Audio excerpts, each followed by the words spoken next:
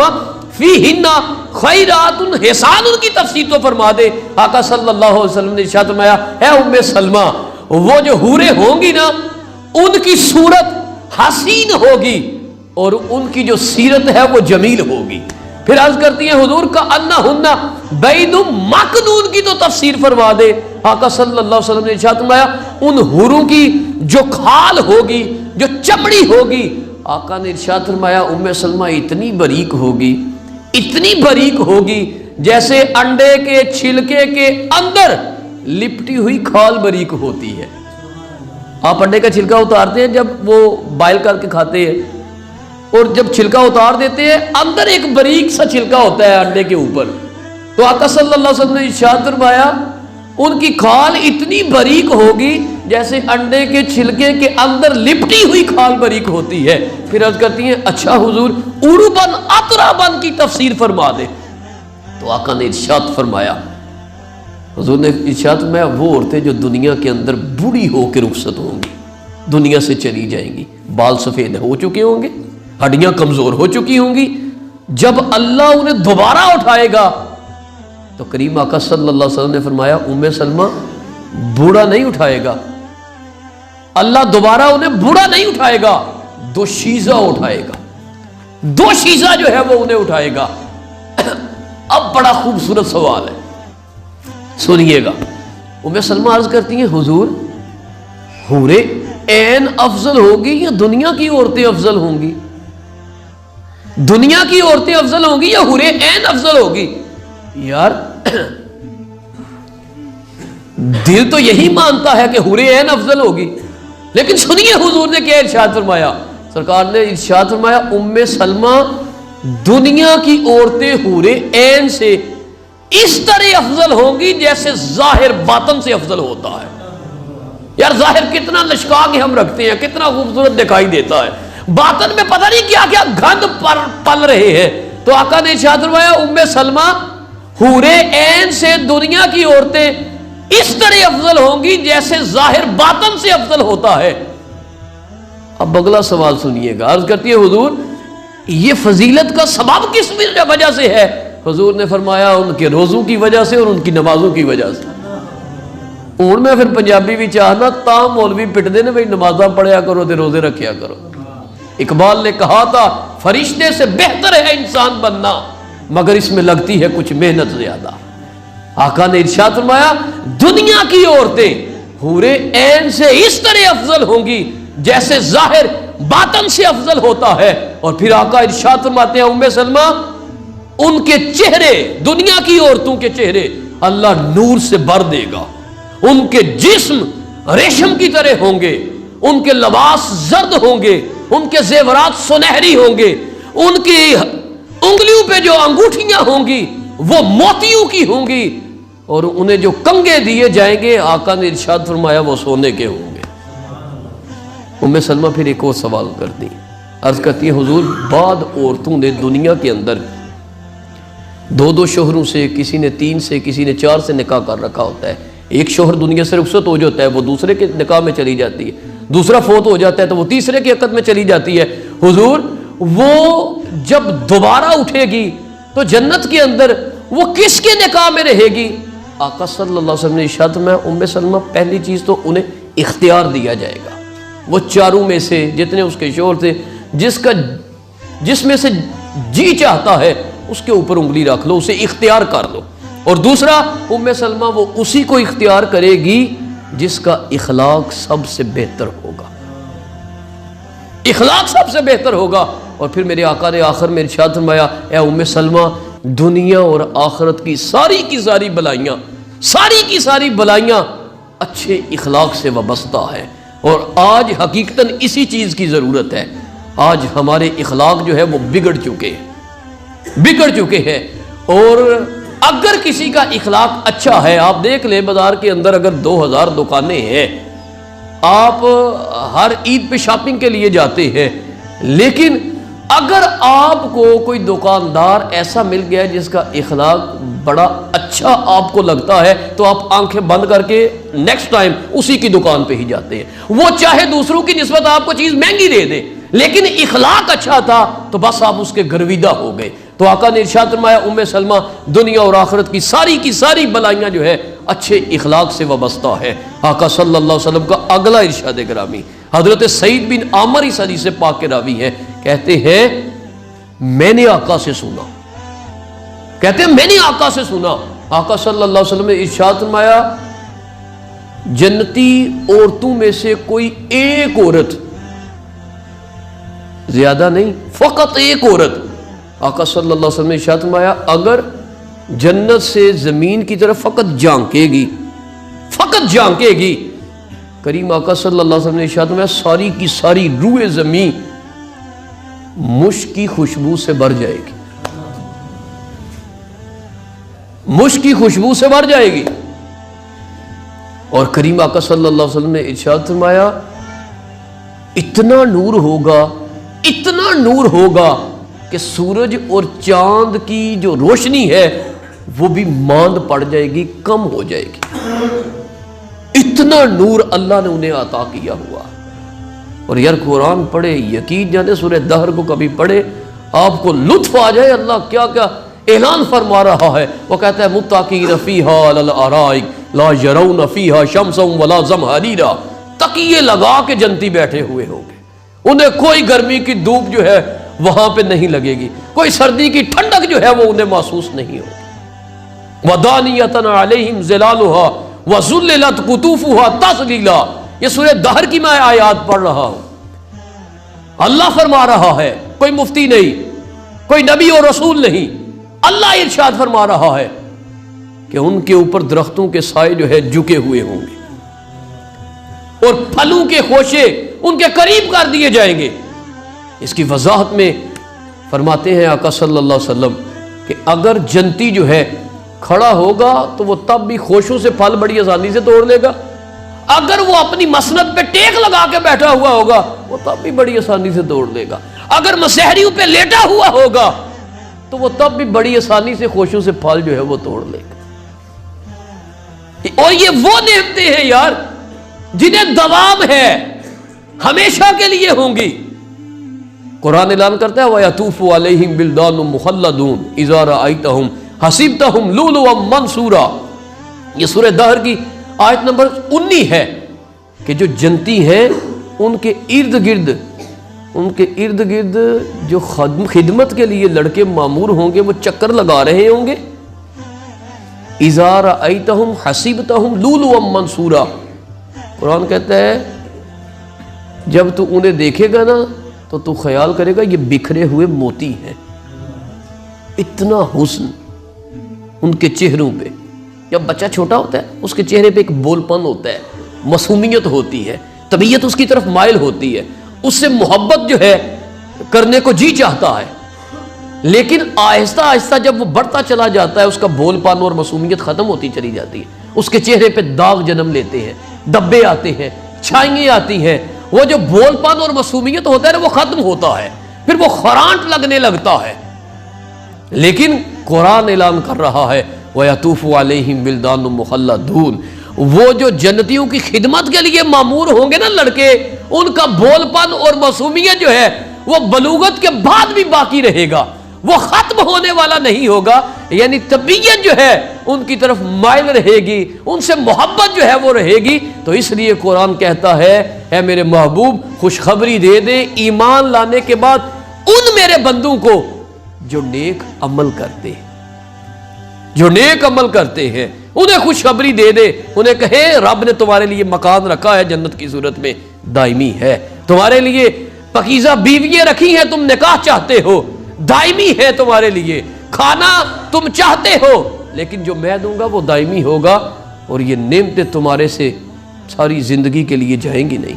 اس لیے میں نے تمہیں اپنا قرب حاصل کرنے کے لیے بھیجا تھا، کائنات کے اندر جا کے میرا قرب حاصل کر۔ لطف تو بڑا آ رہا ہے، آخری بات سناتا ہوں۔ بعض صوفیاء اور اللہ سے محبت کے دعوے دار وہ جنت کو نا ایک ادنا سی چیز قرار دیتے ہیں، ایک ادنا سی چیز قرار دیتے ہیں۔ میں گھٹیا نہیں کہتا، حالانکہ علماء نے لکھا ہے، لیکن وہ ایک ادنا سی چیز جو ہے وہ قرار دیتے ہیں، حالانکہ ایسا نہیں ہونا چاہیے۔ اور بات کہتے ہیں ہمیں جنت نہیں، ہمیں اللہ کی رضا چاہیے، اللہ کی رضا ہمیں چاہیے۔ یار ایمان سے بتائیں، جس چیز کی اللہ نے تعریف فرمائی ہے، جس چیز کی محمد مصطفیٰ صلی اللہ علیہ وآلہ وسلم نے تعریف فرمائی ہے، اور اس کے طلب کرنے کا جو ہے حکم ارشاد فرمایا ہے، جیسے کریم آقا نے ارشاد فرمایا اللہ سے جب بھی جنت طلب کرو تو اس سے جنت الفردوس طلب کرو، تو جس چیز کے طلب کا آقا نے ارشاد فرما دیا ہے وہ کم تر کیسے ہو سکتی ہے، وہ ادنا کیسے ہو سکتی ہے۔ اور بعد یہ بھی کہتے ہیں اہل محبت ہمیں جنت نہیں، ہمیں مدینہ چاہیے، ہمیں مدینہ چاہیے۔ یوں وہ جنت کو کم درجہ دیتے ہیں اور مدینے کو جو ہے افضل قرار دیتے ہیں۔